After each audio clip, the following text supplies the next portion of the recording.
Kuna mambo mawili, mambo haya mawili mtu akiyafanya mambo kama haya ni kawaida, Sheikh. Jambo la kwanza, kukithirisha sadaka. Unapoambiwa sadaka si pesa peke yake, ukisema la ilaha illallah, ukisema subhanallah, ukisema Allahu akbar, ukisema alhamdulillah, hii ni sehemu ya sadaka. Ukiamrisha mema ni sadaka, ukikataza maovu ni sadaka. Ukimwendea mkeo katika tendo la halali pia ni sadaka. Ukiondoa udhia njiani pia ni sadaka. Mwenzio akikutizama ukatabasamu, haya yote yanaingia sehemu ya sadaka. Binadamu ana viungo 360 na vyote itakiwa kila siku kila kimoja akitolee sadaka.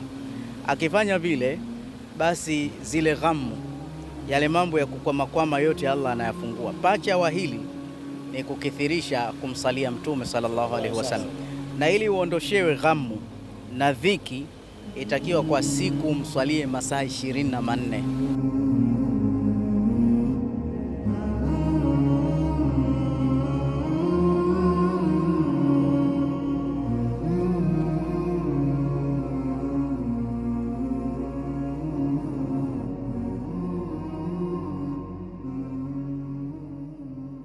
Tumeahidiwa atakayefanya matendo mazuri, awe mke au mume, tutampa maisha yaliokuwa mazuri. Lakini waman a'radha an dhikri, atakayepuuza dini, ghushi nyingi, uongo mwingi, hata ukimwona amepata ni mwanzo, mwisho ataendelea na yale maisha ya dhiki. Kwa hiyo sisi watu ambao ni wa dini, hata kama tuna biashara, hata kama tuna kazi, zile kazi zetu huja malaika kutusaidia. So washatuzoea kutuona msikitini ili tumalize haraka turudi msikitini, lakini pia Mungu anabariki. Na la mwisho kabisa, kuna mambo yanaitwa ya kiilahia, ya kiuungu.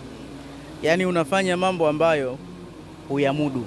Mtu ambaye anafanya mambo ambayo hayamudu, huyu yuko katika level ya mafanikio. Lakini ukiwa unafanya mambo unayoyamudu, uko chini ya kiwango. Sasa mambo ya kimungu ni ile kwa umri wako unaichi. Mbona umri mdogo una makampuni makubwa kama kina Bakhresa? Mbona umri mdogo una hivi na hivi? Hata wewe mwenyewe huwezi kupata jibu. Basi ni mambo ya Mungu tu. Sawa, ukimridhisha Mungu, akifungua ile switch, hata zile pesa uzitoe kiasi gani zinakuja tu. Lakini kama amefunga, Allahu Akbar, hata uzuieje, hata umekiti vipi, zinaisha bila taarifa. Sheikh, labda mimi nije hapa kwenye, umemzungumzia swala la kumswalia Mtume hapa kwamba kila unachokifanya kwamba ukimswalia Mtume, lakini kunukuu juzi wakati upo katika mimbari ulizungumza Mtume alianza kuswaliwa kabla hajazaliwa. Nimeona comment hapa, hili labda likoje kwa maelezo tu machache? Kwa sababu Mtume sallallahu alaihi wasallam aliulizwa mata bu'itha, ni masala ya elimu tu, umetumilizwa lini? Akasema nimetumilizwa kabla ya kutumilizwa Sayyidina Adam alayhi salam. Lakini pia Sayyidina Adam wanasema baada ya kutaka kumuoa Sayyida Hawa, wengine walisema mahari yake aliambiwa amsalie Mtume. Mtume yupi sasa?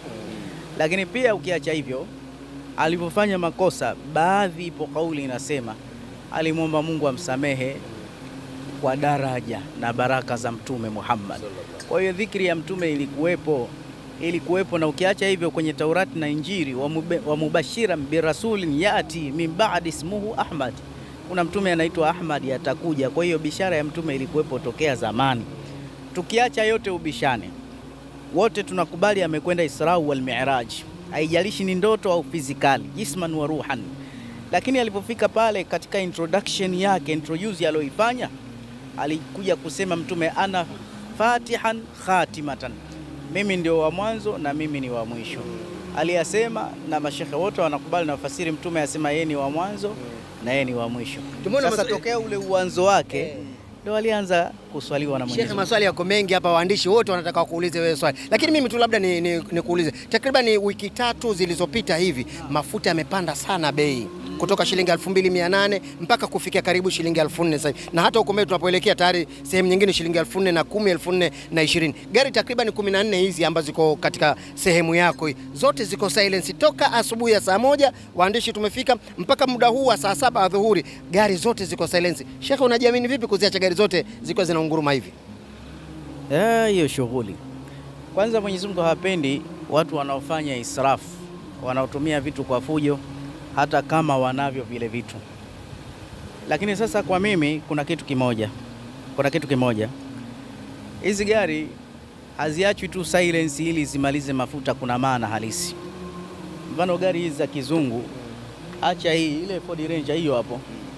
Juzi nimenunua betri 500,000 Sheikh. Betri yake 500,000 na ukiweka betri nyingine haikubali hata iwe mpya. Ile pale zile Benzi nimenunua betri yake 600,000. Umeona? Sasa kupitia jambo hili, hizi gari ikiwa haikuwashwa, haikupata moto kiasi cha wiki mbili, ile betri inakufa. Ambayo petroli umeweka labda unatumia mafuta ya shilingi 5,000 kuiweka silence, afu ikaokoa 600,000, bora nini? Bora kuwasha. Kwa hiyo nimeziweka kwa sababu mimi ni fundi, kwa hiyo najua ninachokifanya. Lakini huwa sipendi kuwaste money bila sababu. Kuna swali kwa mwandishi? Kuna swali. Yaani bado leo.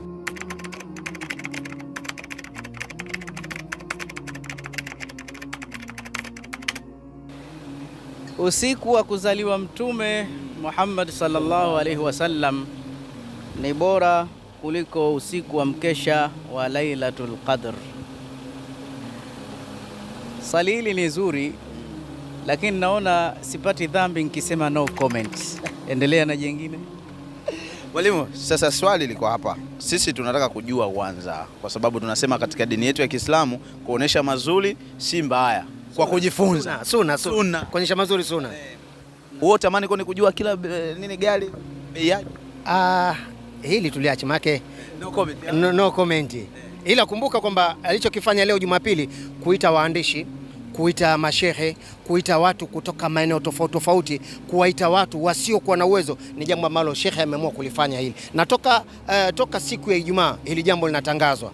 Na alichokifanya leo, kwanza kachinjwa ng'ombe, hakuchinjwa ndama, la kwanza. Halafu la pili, kachinjwa ng'ombe aliyenona, sio ndama. Ng'ombe aliyenona. Ila kuna mtu anasema hiyo inakuaga kafara, sijui. Hebu tumuulize. Inakuaje? Ukisema kafara, hili ni neno la Kiarabu, kafara yukafir. Maana ya kafara ni kufuta, isipokuwa tumeichukua kimana, tunaona kafara kama kuua na nini na kadhalika. Hapana, hii bwana kuchinja ni sadaka, kwa sababu kuna mambo matano, siyataji yote, yanayosababisha si tupige hatua. Miongoni mwayo ukichinja mnyama. Nabii Ibrahim alayhi salam alitrendi sana mabwana kwa kuchinja kweli kweli. Alichinja mpaka ikafikia stage akasema, hata ningekuwa sina cha kuchinja ningemchinja mtoto, kwa ule umuhimu wa kuchinja. Na hakuna mtume ambaye hajachinja. Mtume alichinja wanyama wawili, akasema huyu li ali Muhammad, li Muhammad wa li ali Muhammad, ni mimi na masharifu wangu wote. Lakini wa pili akasema special na chinjia umma mzima, kwa hiyo sote tumechinjiwa. Lakini nyie mwenyewe mnaona mtoto akizaliwa anafanyiwa hakika. Umeona, ile chinjo linamkinga mtoto na husda na kuwa vizuri. Na ukijua umuhimu, hata masahaba wale ambao walikuwa hawakuchinjiwa hakika, walivyokuwa wakubwa walijichinjia wenyewe hakika. Lakini ukiacha yote ule umuhimu wa idi ya kuchinja, ndio maana ikafikia stage hata ile sala yake inakuwa fupi ili watu wawahi kuchinja.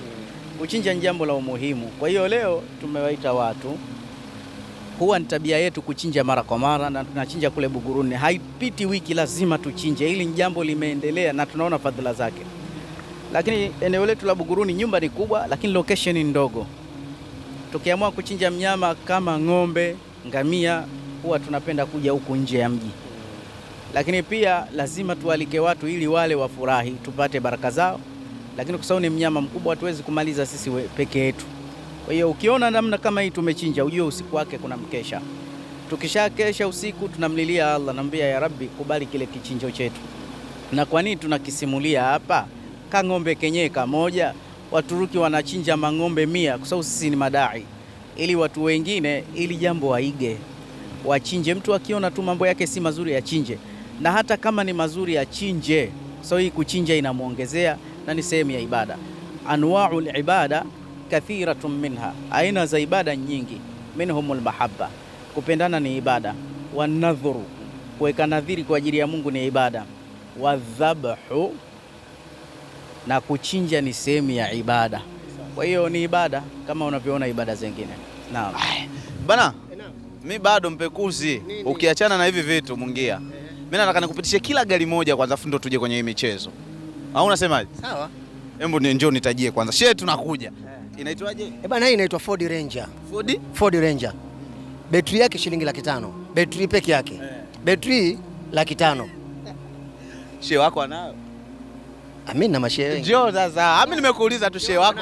Si ndio hii hapa tumeona? Shehe wako anayo hii hapa. Anayo. Hii hapa. Njoo.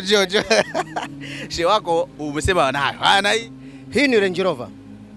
Kwa Tanzania ukizunguka mashehe wenye Range Rover hawazidi 3. Wanatembelea mawaziri unajua. Kwa Tanzania mashehe nisikilize. Kwa Tanzania mashehe wenye gari aina hii Range Rover hawazidi 3. Betri yake 900,000. Wa kwanza. Betri hawazidi 3. Hawazidi. Kuna mashehe alafu kuna mashehe. Kuna mashehe alafu kuna mashehe. Kuna mashehe alafu kuna mashehe. Wetu sisi. Sasa hii shehe, hii gari ya shehe. Twende. Mimi niko na mungia tu leo. Hii ni metallic color, ni Range Rover. Hii ni old model na ile pale ni new model. Na zote hizi zinashabiana. Ile ambayo tumetoka kuiangalia hapo ya pili, betri yake ni 900,000. Maana leo tunazungumzia betri, leo tunazungumzia betri tu. Hii ndio kidogo imeshuka betri yake. Una betri ya 200,000 afu unasumbua. Hii betri yake 800,000 hii. Hujanijibu.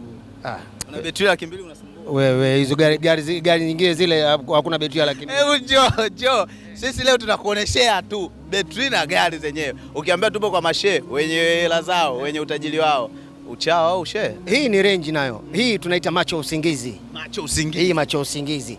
Kama ambavyo unaona ina taa 3. Ya kwanza kubwa, ya pili hapa na ya tatu hapa, hiyo ni indicator pamoja na dim. Hii betri yake hujataja?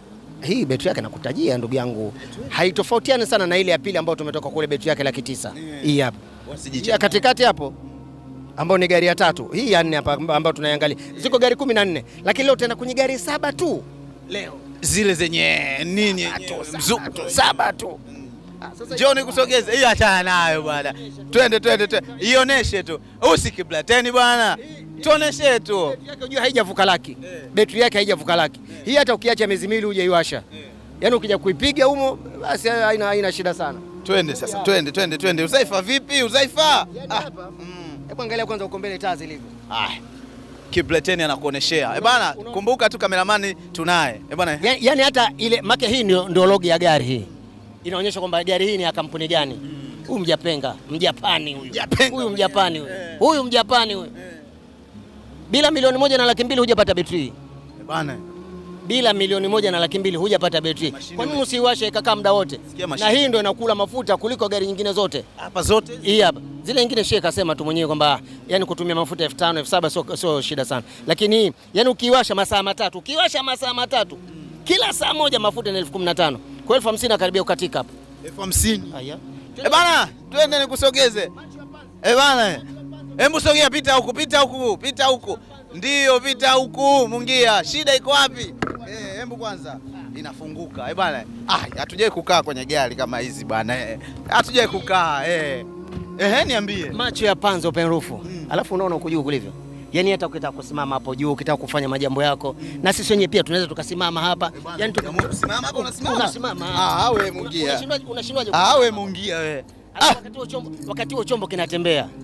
Yaani chombo uko hivi. Huyu ni shehe. Sio shehe. Huyu ni shehe. Huyu ni shehe. Herufi zile ukizihesabu unazipata 6. Hebu niambie kwanza shilingi ngapi kwanza? Mafuta tu. Haya. Kwa kweli hii tumetoka kuangalia VX pale. Subiri. Tumetoka kuangalia. Ona kwanza. Unaona kwanza. Yanapo unaweza ukawa una press kwa mguu tu alafu vitu vyenyewe vinapanda taratibu. Yanapo una press kwa mguu alafu subiri kwanza. Tunataka tukae kwanza. Maana asija katufungia tukashindwa kutoka. Bana.